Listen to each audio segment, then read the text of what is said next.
В Англии уже несколько дней очень сильный ветер. Мне кажется, сейчас немножечко стих. Прям вот ураган настоящий. У нас даже крыша там немножечко сверху послетала.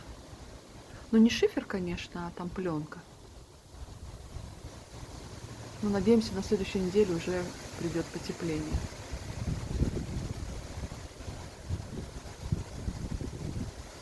Такая погодка в Англии. Ну, хорошо, что солнышко.